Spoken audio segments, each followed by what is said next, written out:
مرحبا يا صديقي مرة أخرى. احنا جالنا كام سؤال كده عن دهب، فتعالوا كده نرد على الأسئلة دي. الأسئلة بقى بتقول إيه؟ هل دهب مكان آمن إن أنت تعيش فيه؟ إن أنت تخرج بالليل لوحدك، إن أنت بيتك، الدنيا أمان، أنت ماشي في الشارع الدنيا أمان. طب بتدفعوا كهرباء وتدفعوا مية، النت كويس ولا لأ؟ لو عندي شغل على النت أو عايز أشتغل، بما إن احنا في جنوب سيناء في آخر الدنيا، والشغل في دهب، لو انا عايز ادور على شغل في دهب او الاقي شغل في دهب ان انا اشتغل واعيش هناك، هل هلاقي شغل؟ والبادجت بتاع الشغل كام؟ بيبقى افريج كام؟ وهتشتغل ايه؟ الحاجات دي كلها. فتعالوا نجاوب على الاسئله دي. وكالعاده الفيديوز بتاعتنا تبقى هاديه هاديه، ريلاكس كده، واستقونيوس. مش هنقعد نجري بقى ونعمل كاتس بقى وحركات والجو ده. في هدوء كده في الفيديو شويه، معلش استحملنا شويه. بص يا سيدي، اولا هل دهب مكان امن ولا لا؟ انا هقول لك على تجربتي وهقول لك رايي الشخصي. اولا دهب منطقه سياحيه. في اي منطقه سياحيه في مصر هتلاقي فيها نسبة الأمن فيها عالية جدا. بيبقى في شرطة كتير في كل مكان، هما السياحة بقى ولازم يحافظوا على صورتنا والكلام ده كله. فهتلاقي في أمن جدا، هتلاقي الشرطة في كل حتة حرفيا. وعشان دهب مكان صغير جدا، فهم عارفين انت فين وبتعمل ايه، كل حاجة معروفة عنك في دهب. فالدنيا أمان جدا. آم، وحرفيا يا جماعة يعني مش بأفور ولا حاجة، ولكن مصر من أأمن الأماكن في العالم حرفيا. اتعاملت مع أجانب كتير واتكلمت مع أجانب كتير، كلهم ردودهم اللي هو: جماعة انتوا بتهزروا، أنا مقدرش أخرج بالليل في أي دولة تاني لوحدي، يا إما هتقتل يا إما هتسرق.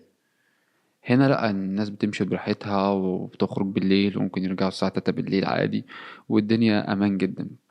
فحرفيا دهب دهب خصوصا من أأمن الأماكن برضو في مصر.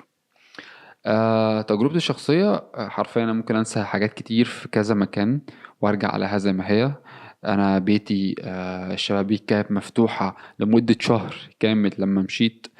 ورجعت الشبابيك مفتوحة كلها بتاع البيت، ومفيش حاجة اتسرقت وكل حاجة زي ما هي. نادرا نادرا جدا جدا ما تسمع إن حد سرق حاجة، نادرا.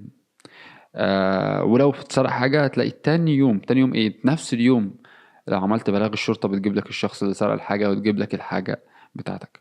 فمن حيث أمان، لا، دهب أمان جدا جدا جدا، سواء بنات أو أولاد، الاتنين. آم، كهرباء بقى والمية والحاجات بتاعة البيت دي، ده طبيعي في أي مكان. مش غالية ولا حاجة. عادي يا جماعة، في مصر عادي يعني، كأنك قاعد في القاهرة عادي بتدفع نفس الفلوس. هي حتة المية بس still the same. انت بتشحن بتحط مية تقريبا ب200 جنيه كل فترة، حاجة زي كده. ما خدتش في الموضوع ده قوي فما اعرفش، ولكن يعني مش هي دي التكلفة ولا اللي هتضايقك في المصاريف خالص يعني. طب النت بقى، عشان النت ده نقطة مهمة جدا جدا جدا. فالنت في دهب بصراحة يعني صعب ان انت تلاقي مكان فيه نت كويس، فبتبقى اماكن معروفة. ولكن انت لو وصلت نت عندك في البيت هيبقى معقول يعني. بتحدد الباقة زي اي مكان برضو في مصر، بتحدد الباقة بتاعتك والسرعة والكلام ده كله. ومش معضلة ان انت توصل نت عندك في البيت. واغلب الاماكن يعني لما تروح تتأجر مكان تسكن فيه هتلاقي فيه ان هو موصل لك نت، ولكن انت اللي بتدفع الفاتورة بتاع النت. فانت لو شغلك اونلاين يعني يفضل ان انت تظبط النت في البيت عشان تشتغل، عشان الاماكن بره في دهب النت بتاعها مش كويس. آم والسؤال اللي بعده، الشغل في دهب. الشغل في دهب،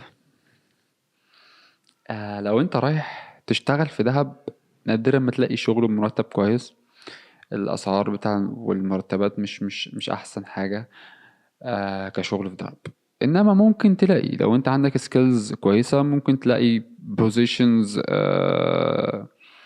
لطيفة في دهب يعني تمشي دنيتك. هو مشكلة دهب في الإيجار، بيبقى عالي شوية من 5000 وفوق في الأوضة أو الاستوديو. فمرتبك بيضيع في الحاجة دي. فيفضل لو انت بتشتغل اونلاين او ريموتلي او انت بتشتغل فريلانسر او بتشتغل اي حاجة اونلاين، ده هيكون افضل بكتير جدا ليك. حتة الاسعار بتاع العيشة والكلام ده كله اتكلمنا فيها في الفيديو اللي فات، لو انت مشفتوش ممكن تروح تشوفه. في تفاصيل عن الحاجات دي. ولكن الشغل في دهب هتلاقي شغل هناك. آم، لو عرفت تظبط حوار السكن ده، ممكن تتأقلم وتعيش وتظبط دنيتك. هل هتلاقي أسعار قليلة للسكن؟ والله ممكن يعني. ممكن تلاقي حاجة في أماكن بعيدة شوية، محذوفة شوية، ب... مش عارف أقول لك سعر، ولكن من 2000 3000 جنيه حاجة زي كده في الأوضة مع حد. آم، حتة المسافات ما بين دهب والكلام ده كله، انت كل ده ممكن تروحوا يبقى معاك عجلة. لو اتأجرت عجلة او اشتريت عجلة، دهب حرفيا في اي مكان لو بعيد المكان حتى ممكن تروحوا بعجلة. مش حوار خالص. فعجلة هتلاقي الناس كلها معاها عجلة هناك في دهب. الناس ما بتحبش عربيات ومواصلات والكلام ده كله، ولا محتاج تكلف نفسك التكلفة دي. تكلفة إيجار العجلة تقريبا في الشهر ب 800 جنيه، في حدود 800 جنيه، أو ممكن أقل أنت وشطارتك. ولكن هي في الرينج ده من 700 ل 900 جنيه. فممكن تجيب عجلة وتاخد مكان تسكن فيه بعيد شوية، فده بيقلل من قيمة الإيجار. فبالتالي ممكن تظبط شغلك. لو أنت بتشتغل في شغل ممكن تاخد لك 7000 جنيه مثلا، وتظبط مكان للسكن ب2000 3000 جنيه. هيكفيك 4000 جنيه انت تعيش في دهب. يعني هيكفيك. آه بس كده يا سيدي يعني. ده كان كام سؤال كده لزاز قلنا، فحبيت ان انا اشير ده معاك. لو حابب تعرف اكتر عن دهب، عندك اي سؤال، قول لنا في الكومنتس. وحابب اشكرك جدا ان انت شفت الفيديو للاخر. thank you for your support. thank you for like والcomments واي حاجة انت بتعملها. and I will catch you next video.